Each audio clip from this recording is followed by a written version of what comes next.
Seorang anak tidur nyenyak di kasur, memimpikan Natal pagi.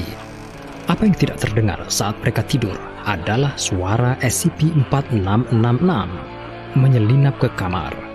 SCP-4666 mengawasi anak itu sebelum merogoh tas raksasa.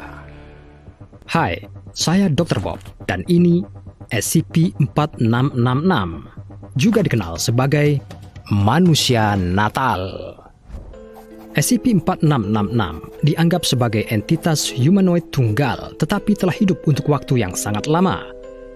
Mereka yang telah melakukan kontak dengan SCP-4666 dan hidup untuk menceritakan kisah tersebut menggambarkannya sebagai sosok yang sangat tinggi, antara 2 dan 2,3 meter. Dia juga tampak sangat tua dan sangat kurus.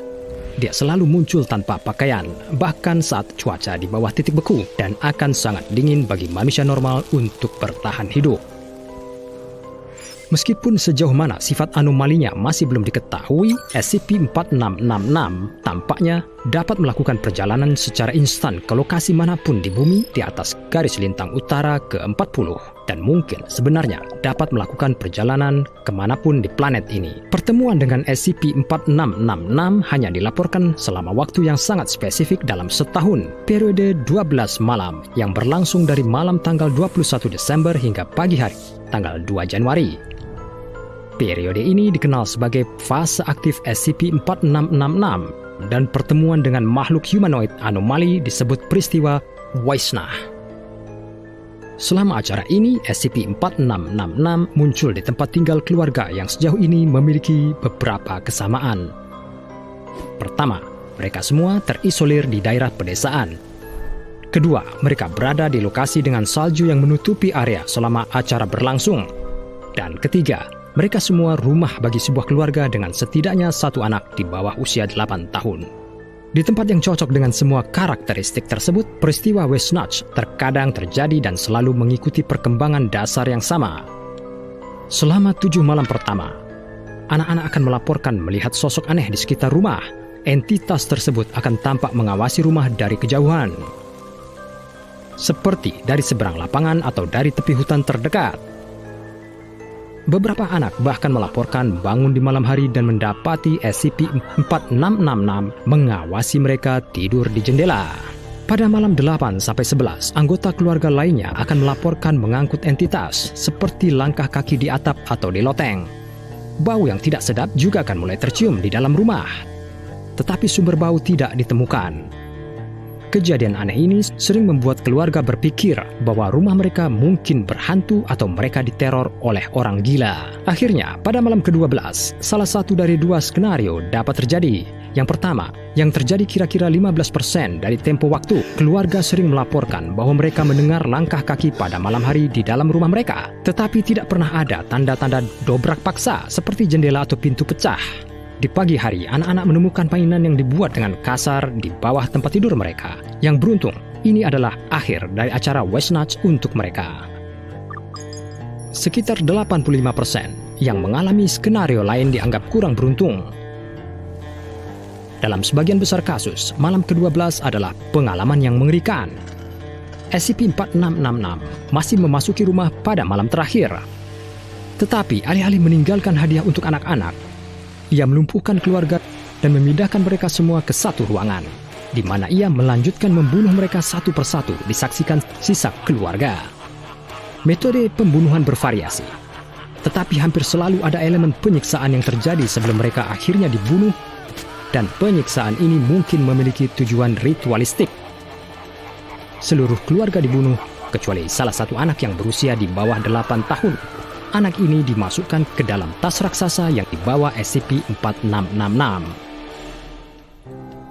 Keberadaan SCP-4666 pertama kali dicatat pada tahun 1974 oleh Program Pengenalan Tanda Tangan Anomali Baru Foundation, yang mengingatkan Foundation untuk beberapa invasi rumah yang mencurigakan dan pembunuhan yang terjadi di seluruh belahan bumi utara pada malam tanggal 1 Januari.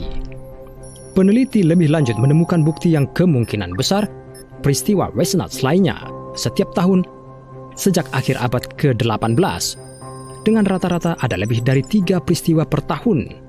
Dan bahkan ada bukti referensi tentang apa yang mungkin terjadi. Jadilah SCP-4666 yang berasal dari abad pertama dan kedua Masehi. Sidik jari identik telah ditemukan di semua rumah yang sesuai dengan kondisi Westnatch Events dan telah dicocokkan dengan cetakan parsial yang ditemukan pada tahun 1873. Sidik jari ini memiliki karakteristik yang tidak cocok dengan sidik jari manusia dan rambut putih mirip manusia yang juga telah ditemukan tampaknya tidak mengandung DNA manusia atau DNA apapun sama sekali. Dalam acara Westnatch langka di mana SCP-4666 tidak membunuh keluarga dan hadiah ditinggalkan, hadiah itu tidak normal. Hadiah yang dikenal sebagai SCP-4666-A tampaknya dibuat dari tubuh anak-anak yang diculik SCP-4666 dari rumah lain. Dalam satu kasus dari tahun 2018 di rumah sebuah keluarga di Alaska, boneka seukuran tubuh yang terbuat dari tubuh seorang anak perempuan tertinggal. Boneka itu mengenakan baju kotor yang terbuat dari kain perca yang dijahit yang di beberapa tempat dijahit langsung ke kulitnya. Mulutnya telah dijahit dan dicat merah dengan darah manusia. Kuku anak lain telah direkatkan pada kuku miliknya dan 3 jarinya telah hilang sama sekali. Kulit kepala juga telah diganti dengan kulit kepala anak lain dan rambut seperti wig kasar. Yang paling parah, kedua mata dilepas dan diganti dengan 2 mata yang dicat agar terlihat seperti mata. Yang paling menakutkan dari semuanya adalah bahwa anak yang telah diubah menjadi boneka itu entah bagaimana masih hidup.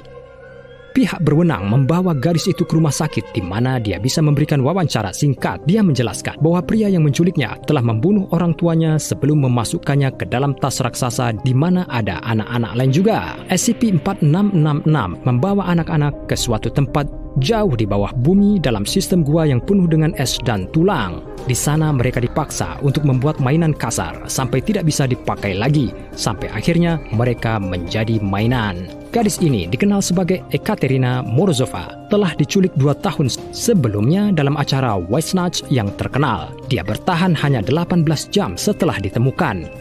Otopsi mengungkapkan banyak luka parah dan penyebab kematian ditemukan karena kekurangan gizi yang parah. SCP-4666 telah diklasifikasikan sebagai Keter dan saat ini tidak tertampung. Foundation memantau lalu lintas web dan saluran penegakan hukum untuk setiap bukti aktivitas SCP-4666 dan terutama setiap peristiwa Westnatch potensial seperti kasus atau penguntitan yang dilaporkan selama fase aktif 12 malam atau fenomena aneh di rumah-rumah dengan anak-anak kecil. Jika peristiwa Westnatch dicurigai sedang berlangsung, Satuan Tugas Penahanan terdekat dikirim untuk mencoba menahan SCP-4666 menggunakan standar PDP-8 Protokol Kontak Pertama Humanoid. Sejauh ini, belum ada upaya penahanan seperti itu yang berhasil. Sekarang, pergi dan tonton entry lain dari file Dr. Bob dan pastikan untuk berlangganan saat kami mempelajari lebih jauh dan lebih jauh ke dalam arsip rahasia SCP Foundation.